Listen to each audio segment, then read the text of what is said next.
بسم الله الرحمن الرحيم magacaygu waa Mawlid Xaaji Cabdi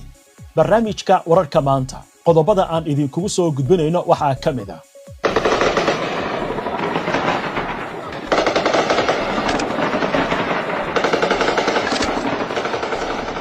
waxa si xoogaysanaya dagaalada ka socda waddanka Suudaan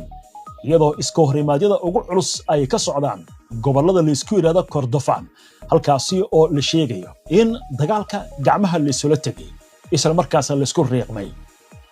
duqeyn goordhaweyta RSF ay ka geysatay goboladaasi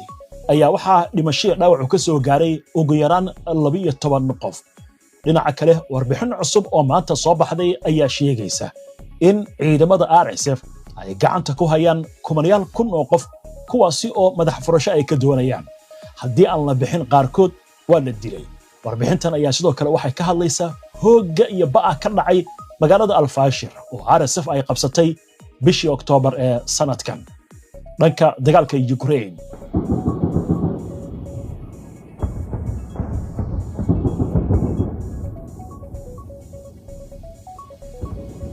Ruushka ayaa maantay weerar loo adeegsaday gantaalka halaaga ah ee Kinzhal wuxuu ku qaaday magaalada Kiev ee caasimadda Ukraine qasaare ayaa halkaasi ka dhashay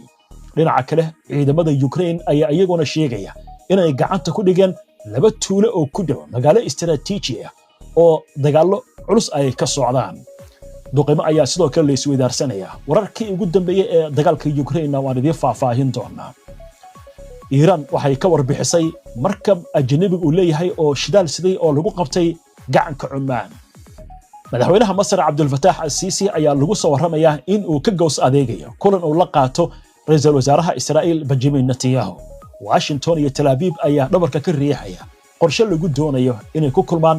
labada hogaamiye ee Masar iyo Israa'iil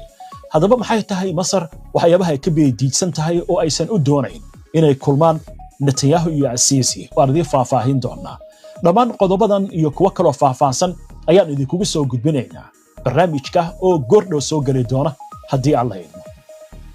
soo gudbinta barnaamijkan waxaa gacan ka geysatay shirkadda dhismaha guryaha casriga ah ee Qibla Homes ugu tag guryo casri ah iyo qiimo ku raali geliya waxaa dhammaanba bulshada lala socotiinaya in shirkadda caalamiga ah dhinaca dhismaha guryaha lagu magacaabo Qibla Homes Limited ee fadhigeedu yahay magaalada Nairobi ee dalka Kenya ay kugu tala gashay dhismayaal dhaadheer oo qolal kala duwan ay ku yaalaan oo kala baaxada iyadoo weliba 150 maalmood oo soo socota oo 5 bilood loogu tala galay qiimo dhimis dadka macaamiisha inay ka faa'iideystaan la xiriira maamulka sare culimada isu tagtay ragga ee rabbi kaashaday si gaaran ula xiriira Shayliibaan Cali iyadoo telefoonadana shaashada arkaadkayseen